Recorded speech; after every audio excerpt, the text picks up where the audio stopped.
ठीक है ना। तो क्लॉकवाइज रूल और स्क्रू रूल, ठीक है ना, ये पढ़ लेते हैं। तो आज पढ़ लेते हैं क्लॉकवाइज रूल और स्क्रू रूल, ठीक है ना। अब क्या है, क्या होता है क्लॉकवाइज रूल और क्या होता है स्क्रू रूल। मैंने कल भी थोड़ा सा समझाया था, आज फिर दोबारा से समझा देता हूँ कि क्लॉकवाइज रूल और स्क्रू रूल क्या है, ठीक है ना। तो कल हमने ये पढ़ लिया था कि अगर स्ट्रेट करंट कैरिंग कंडक्टर है, क्या है, स्ट्रेट करंट कैरिंग कंडक्टर है, तो उसके अंदर मैग्नेटिक फील्ड लाइन कैसे होंगी। अगर क्या हो रहा है, करंट लेकर जा रही है अप डायरेक्शन में, ठीक है ना, अपवर्ड डायरेक्शन में अगर करंट जा रही है तो फील्ड कैसे होगा, मैग्नेटिक फील्ड। तो मैंने बताया था कल Maxwell right hand thumb rule, right hand thumb rule के अकॉर्डिंग ये करंट को इस तरीके से पकड़ेंगे। तो अगर हम इस तरीके से पकड़ेंगे तो जो थंब है वो किधर को पॉइंट कर रहा है, thumb is pointed toward direction of the north की तरफ डायरेक्शन कर रहा है, जब ऊपर की तरफ डायरेक्शन हो रही है।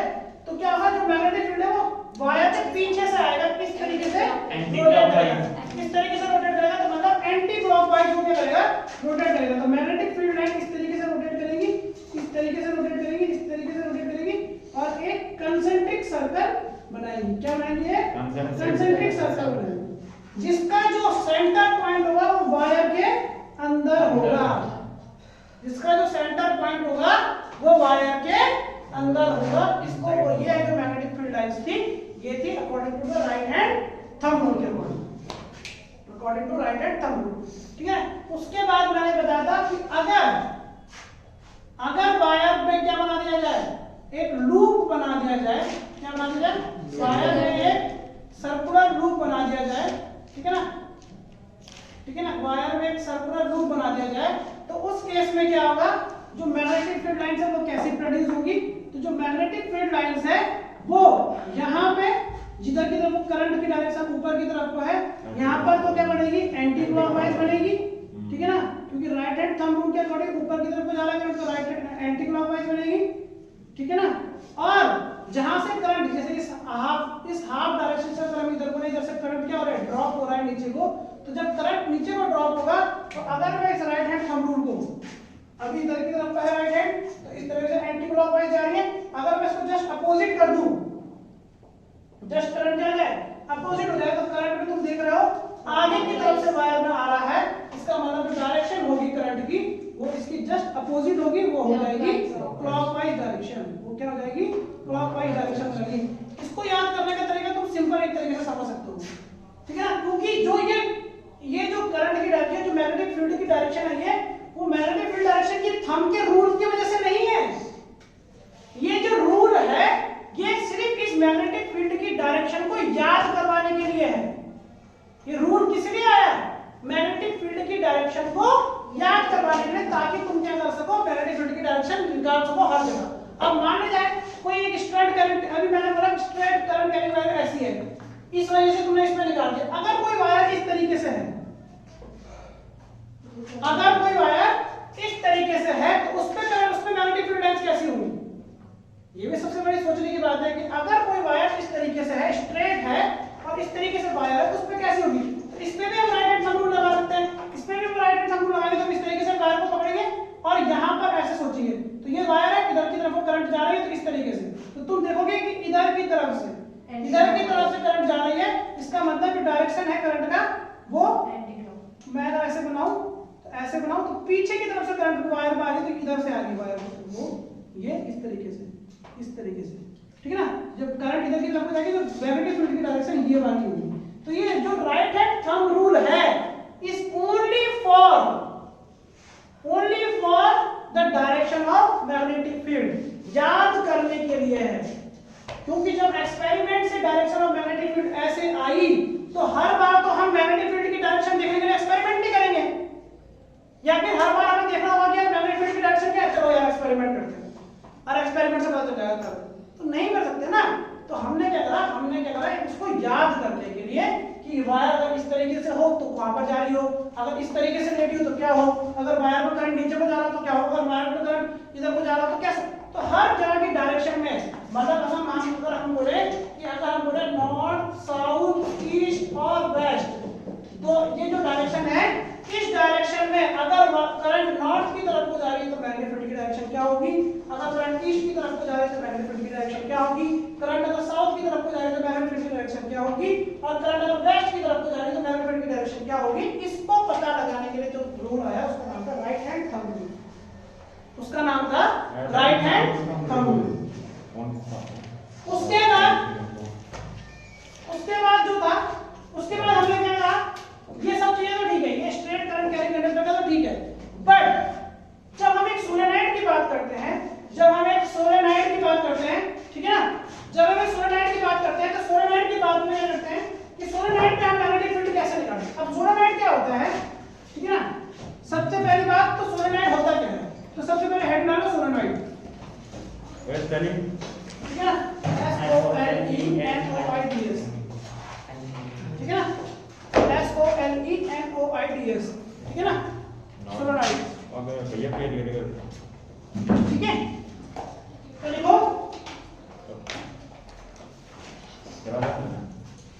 ठीक है ना। अब क्या है सोलेनॉइड, क्या होता है सोलेनॉइड का मतलब होता है, डेफिनेशन में लिख लेना, मैं बता रहा हूं करेंगे। सोलेनॉइड इस तरीके से वायर, इंसुलेटेड कॉपर वायर होती है, ठीक है ना, इंसुलेटेड कॉपर वायर होती है, ठीक है ना, जो कि किससे अटैच होती है, एक बैटरी से कनेक्ट होती है, सर्किट के उससे अटैच होगी, ठीक है ना। क्या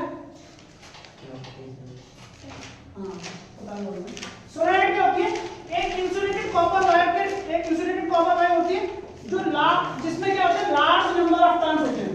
ध्यान से सुनो, अपने आप तुम डेफिनेशन सुनना सीख जाओ, ठीक है ना। सोलेनॉइड क्या है, एक इंसुलेटेड कॉपर वायर है, क्या है, एक इंसुलेटेड कॉपर वायर है जिसमें क्या है लार्ज नंबर ऑफ टर्न्स है, क्या है, लार्ज नंबर ऑफ टर्न्स है, ये large number of n terms बोल सकते हैं। एन का मतलब होता है कि हमें नहीं पता नंबर ऑफ टर्म्स 1 है, 2 है, 3 है, 4 है, 5 है, 6 है, 10 भी हो सकते हैं, 50 भी हो सकते हैं, लार्ज नंबर ऑफ टर्न्स है, और वो भी इंसुलेटेड कॉपर वायर का। तो इसमें लिखोगे क्या डेफिनेशन, इसमें डेफिनेशन सिंपल है, क्या लिखोगे, देखो सोलेनॉइड, देखो इंसुलेट सोलेनॉइड की डेफिनेशन क्या लिखोगे, it is a long solenoid it is a long solenoid is a coil containing long coil containing long coil a large number of turns. अपने आप से बनाने की सोचो, बुक से मत पढ़ो। it is a long coil, ये पढ़ना long coil containing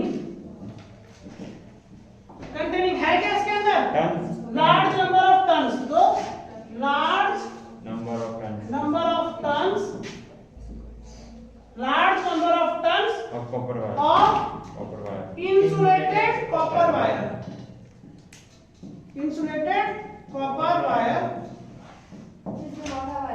ठीक है ना, insulated copper wire क्या बताया था, इसमें आयरन नहीं होता ना, वो लिखना जरूरी नहीं है, पर तुम सिर्फ अभी देखो इंसुलेटेड कॉपर वायर, वो इसी से समझ जाएगा कि आयरन नहीं है, आयरन का कोर नहीं है, आयरन या स्टील किसी का भी कोर नहीं है, ठीक है ना। Insulated copper wire is called solenoid, insulated copper wire is called solenoid. तो इस तरीके से अब क्या है, जब हम कल बात कर रहे थे, एक वायर में स्ट्रेट में करंट जा रही है तो इसमें डायरेक्शन पता चल सकती है, एक वायर है जिसमें डाउनवर्ड करंट जा रही है उसमें डायरेक्शन पता चल सकती है राइट हैंड थंब रूल के अकॉर्डिंग, एक वायर है इसमें करंट इधर को जा रही है तो उसमें आपको पता चल सकती है राइट हैंड थंब रूल के अकॉर्डिंग कि मैग्नेटिक फील्ड की डायरेक्शन क्या होगी। बट अगर कोई कॉइल इस तरीके से है, अगर वो कॉइल इस तरीके से है तो इसमें direction of magnetic field lines कहां पर होगी वो हमें नहीं पता। तो जब भी कोई वायर में हमने कहा इलेक्ट्रिसिटी प्रोड्यूस होती है तो उसके अंदर क्या प्रोड्यूस होता है, मैग्नेटिक फील्ड प्रोड्यूस होता है, ठीक है ना, मैग्नेटिक फील्ड उसके अंदर प्रोड्यूस होता है, ठीक है ना। मैं यहाँ पर की बना रहा हूँ, ठीक है ना, अभी ये की क्या है, ओपन है, ठीक है ना, अभी सर्किट ओपन है, कोई दिक्कत नहीं चल रहा है, ठीक है ना। तो इस वायर में किस तरीके से हम क्या करें, हमें पता चले कि किस तरीके से हमें पता चले कि ये क्या है, किधर की तरफ को इसका मैग्नेटिक फील्ड प्रोड्यूस हो रही है, मैग्नेटिक फील्ड लाइन किधर प्रोड्यूस होती है। उसके लिए जो हमारे पास आया, उसके लिए जो आया वो था क्लॉक फेस रूल, जिसको बोलते हैं screw rule, clock face rule या फिर स्क्रू रूल, ठीक है ना, क्लॉक फेस रूल या फिर स्क्रू रूल। अब सोलेनॉइड में डायरेक्शन के पता करने के लिए स्क्रू रूल और क्लॉक फेस रूल की जरूरत पड़ेगी। अब इसके लिए हमने सबसे पहले बात यह है कि यहाँ पर क्या है, ठीक है ना, ये है लो पोटेंशियल नेगेटिव चार्ज और ये क्या है हाई पोटेंशियल।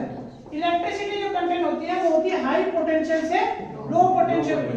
जैसी की बंद होगी, जैसे यहाँ पर की बंद होगी तो इलेक्ट्रिसिटी इसके अंदर जो करंट है जो उसके अंदर जो प्रोड्यूस हो रहा है वो जाएगा हाई पोटेंशियल से लो पोटेंशियल की ओर। तो करंट जो है वो कहाँ जाएगा, हाई पोटेंशियल से लो पोटेंशियल की ओर। अब यहाँ पर करंट गया, जैसे यहाँ पर करंट गया तो इस डायरेक्शन में करंट जा रहा होगा भाई, इस डायरेक्शन में करंट जा रहा होगा, इस डायरेक्शन में करंट जा रहा होगा, तो यहाँ से ऐसे जाएगा, ऐसे करंट घूमेगा, ठीक है ना। करंट का डायरेक्शन इस तरीके से होगा, ठीक है ना। अगर यहाँ पर हम एक ये कड़ा है, ठीक है ना, इसको मैंने करंट समझाया था तुम्हें कि इस तरीके से अगर हम सोलेनॉइड के डायरेक्शन को लें तो करंट का डायरेक्शन इस तरीके से जा रहा है, यहाँ से ऐसी सीधा वायर इस तरीके से, करंट का डायरेक्शन इस तरीके से घूम रहा है, इस तरीके से आगे घूमेगा घूमेगा, मतलब ये जो डायरेक्शन है इस तरीके से करंट का डायरेक्शन, इस तरीके से करंट की डायरेक्शन है। तो अगर मैं इस तरीके से करंट की डायरेक्शन लूं मतलब करंट की डायरेक्शन इस तरीके से है, तो ये करंट की डायरेक्शन है, ये करंट की डायरेक्शन है। और अगर जब करंट की डायरेक्शन क्लॉकवाइज होगी according to the clock face rule, अगर करंट की डायरेक्शन क्लॉकवाइज होगी तो वो जो फेस होगा वो होगा साउथ फेस। कौन सा फेस होगा, साउथ पोल होगा। मैं यहाँ पर बना रहा हूँ करंट की डायरेक्शन कैसे बना रहा हूँ, क्लॉकवाइज बना रहा हूँ, ये मैंने क्लॉकवाइज बना दी, इस तरीके से होगा। इस दोनों के जो ओपन पॉइंट है इनको अगर हम ऐड कर दें तो ये बन गया साउथ। इसको तुम इस तरीके से याद भी कर सकते हो, दोनों के ओपन पॉइंट देखो, डायरेक्शन क्लॉकवाइज थी, इस तरीके से गई देखो क्लॉकवाइज। घड़ी की सुई कैसे घूमती है, घड़ी की सुई यहाँ पर बजा होता है 12 1 2, तो घड़ी की सुई पहले 1 बजाती है, फिर 2 बजाती है, फिर 3 बजाती है, ऐसे जाती है ना, तो इस तरीके से घूमती है, इस तरीके से घड़ी की सुई घूमती है, इस डायरेक्शन को बोलते हैं क्लॉकवाइज डायरेक्शन। तो इधर की तरफ करंट जा रही है तो ये क्लॉकवाइज डायरेक्शन है, इधर से जा रही है फिर इधर को घूमेगी, इधर से आ रही है इधर को घूमेगी, इधर से आ रही है इधर को घूमेगी, ठीक है ना। तो इसको बोलते हैं क्लॉकवाइज रूल। तो जो जिधर की तरफ करंट की डायरेक्शन कैसी हो, जिधर की तरफ करंट की डायरेक्शन क्लॉकवाइज हो उधर की तरफ का जो फेस होगा वो कौन सा फेस होगा, साउथ पोल होगा। उधर की, अब जिधर की तरफ करंट की डायरेक्शन एंटी क्लॉकवाइज हो, मैं यहाँ पर एंटी क्लॉकवाइज बना रहा हूँ, ठीक है। तो करंट की डायरेक्शन एंटी क्लॉकवाइज, अभी करंट की डायरेक्शन क्लॉकवाइज तो ऐसी होती है, एंटी क्लॉकवाइज कैसे रहेगी, ऐसी, ठीक है ना। तो इस वजह से ऐसी आएगी, ठीक है ना। तो इन दोनों के फेस को, ओपन फेस को जोड़ दो तो ये इस तरीके से बन गया, ठीक है ना। तो ये कौन सा बन गया, ये एंड बन गया, मतलब ये हो गया नॉर्थ फेस। यहाँ पर लिख देना एंटी क्लॉकवाइज करंट, और यहाँ पर लिख देना साउथ पोल फेस लिख देना, पोल लिख देना यहाँ पर, ठीक है, साउथ पोल, और यहाँ पर लिख देना क्लॉकवाइज, ठीक है ना। अब ये क्लॉकवाइज डायरेक्शन है, अब ये क्लॉकवाइज डायरेक्शन में करंट जा रही है तो साउथ पोल है, एंटी क्लॉकवाइज जा रही है तो नॉर्थ पोल है।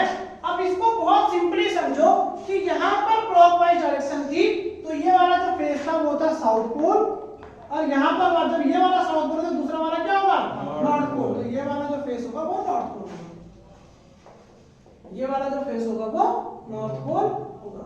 अब जब नॉर्थ पोल ये है और ये साउथ पोल है, इसका मतलब है जो मैग्नेटिक फील्ड लाइंस प्रोड्यूस होती है वो हमेशा होती है नॉर्थ पोल से साउथ पोल। ये मैं चैप्टर में पढ़ा चुका हूं पहले। तो यहां से जो मैग्नेटिक फील्ड लाइंस होगी वो प्रोड्यूस होगी तो नॉर्थ पोल से कहां जाएगी, साउथ पोल को जाएगी। इस तरीके से मैग्नेटिक फील्ड लाइंस जनरेट होगी, इसी तरीके से नीचे से भी जनरेट होगी और इसी तरीके से नीचे से भी जनरेट होगी। तो ये हो गया मैग्नेटिक फील्ड लाइंस का डायरेक्शन। अब दूसरी बात, ये बात मैंने बार मैग्नेट के अंदर ही बताई थी और यही बात सोलेनॉइड के अंदर भी डिपेंड करती है कि बार मैग्नेट में क्या होता है कि जो मैग्नेटिक फील्ड लाइंस है आउटर साइड से तो जाती है नॉर्थ पोल से साउथ पोल, पर इनर साइड से जाती है south pole to north pole. ये मैंने तो बताया था कि इनर साइड से जाती है south pole to north pole. Magnet के अंदर भी यही बात थी, यही लाइन यहां से जाएगी इधर को चल जाएगी, यही लाइन साइड से जाएगी इधर को चल जाएगी, यही लाइन ऐसे इसमें भी होगा, ये लाइन यहां से जाएगी फिर इधर को चल जाएगी फिर ये दोबारा ऊपर को जाएगी। इसी तरह का मैग्नेटिज्म फील्ड बनता रहता है। ये है एक्चुअल में सोलेनॉइड की मैग्नेटिक फील्ड लाइंस का direction.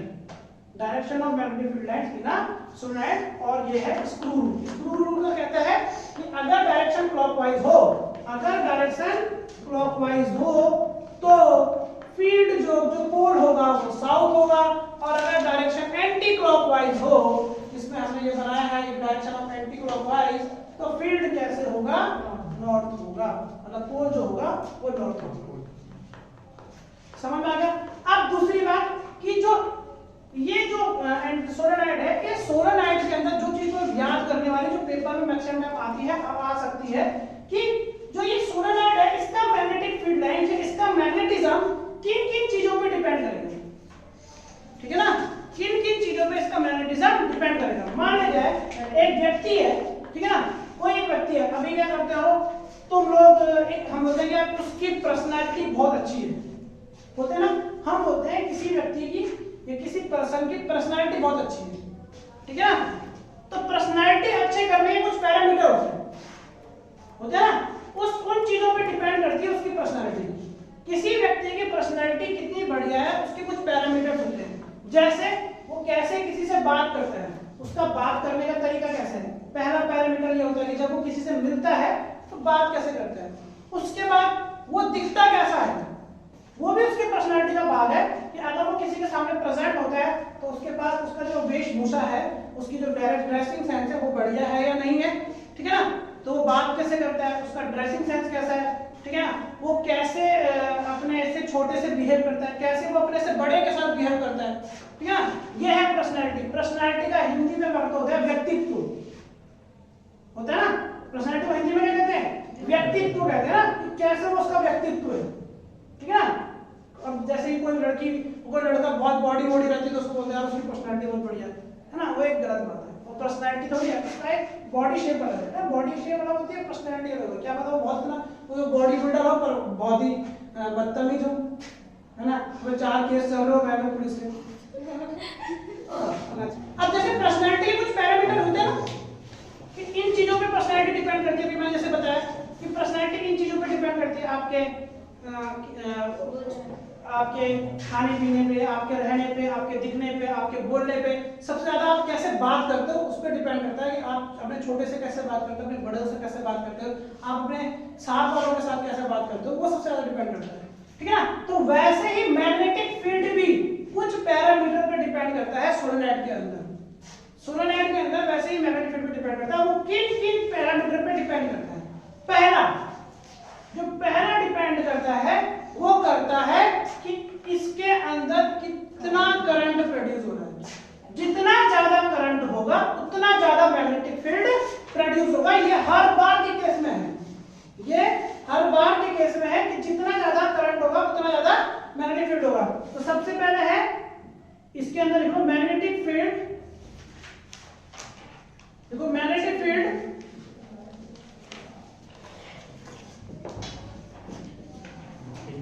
directly proportional to current। Magnetic field is directly proportional to current, मतलब जितना ज्यादा मैग्नेटिक फील्ड होगा उतना ज्यादा, जितना ज्यादा करंट होगा उतना ज्यादा मैग्नेटिक फील्ड होगा। मतलब जितना ज्यादा इसके अंदर मैग्नेटिक फील्ड होगा, जितना ज्यादा करंट होगा उतना ज्यादा मैग्नेटिक फील्ड होगा, ठीक है ना, सोलेनॉइड के अंदर। दूसरा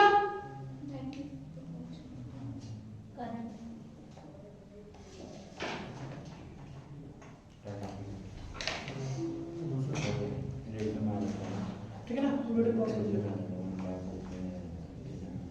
अब क्या है कि अब दूसरा क्या करेगा, दूसरा डिपेंड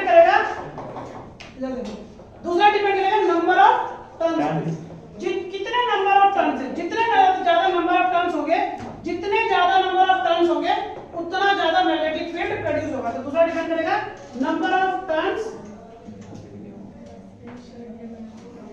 ऑफ कॉपर वायर। ओ क्या देखो, number of turns of copper wire, क्या हो गया, पानी पीना है, नंबर ऑफ टर्न्स का मतलब है जितने ज्यादा इसमें नंबर ऑफ टर्न्स होंगे उतना ज्यादा क्या होगा, इसमें मैग्नेटिक फील्ड प्रोड्यूस होगा, क्योंकि उतना ज्यादा नंबर लंबा तक ही जाएगा। तीसरा जो है इसका वो है सॉफ्ट आयरन या nature of material, nature number of turns of copper wire, turns TURNS, next है nature of material used as a core, used as a core, ठीक है ना। तो कोर के नाम किसका यूज करेंगे, उसके लिए, ठीक है ना। तो हम यहाँ पर जो यूज करते हैं वो यूज करते हैं soft iron core, soft iron को यूज करते हैं। किसको यूज करते हैं, सॉफ्ट आयरन को। हार्ड आयरन को यूज करते हैं, सॉफ्ट आयरन को करते हैं। क्यों नहीं करते हैं बताऊंगा तुम्हें। सॉफ्ट आयरन हार्ड आयरन किसके यूज नहीं करता, यूज एज अ कोर, ठीक है ना। अब कोर का क्या है, यहां देख लो भाई, ओ यहां देख लो, अगर हम इसके बीच में एक आयरन को लगा दें, क्या लगा दें, आयरन को लगा दें, तो इसके अंदर क्या होगा, क्योंकि वो मैग्नेटिक प्रॉपर्टी है, आयरन के अंदर कैसी प्रॉपर्टी है, मैग्नेटिक प्रॉपर्टी है। वो इलेक्ट्रिसिटी को क्या करता है, वो मैग्नेटिज्म को अट्रैक्ट करता है, मैग्नेट को अट्रैक्ट करता है। इसके अंदर मैग्नेटिक प्रॉपर्टी है, तो इसके कारण मैग्नेटिक फील्ड जैसे इसके अंदर जनरेट होगा, इस मैग्नेट के कारण इसके अंदर और ज्यादा मैग्नेटिक फील्ड जनरेट हो जाएगा, हाँ ठीक है ना। तो ये तरह का क्या बन जाएगा, इलेक्ट्रोमैग्नेट बन जाएगा। तो पहला मैग्नेटिक फील्ड टाइम पे डिपेंड करता है, दूसरा number of turns of copper wire, और तीसरा nature of material used as a core. और किसको यूज करते हैं हम, सॉफ्ट आयरन को यूज करते हैं। किसको यूज करते हैं, सॉफ्ट आयरन को यूज करते हैं, ठीक है ना। लिख रहे हैं, Yes, sir. कल कर दीजिए।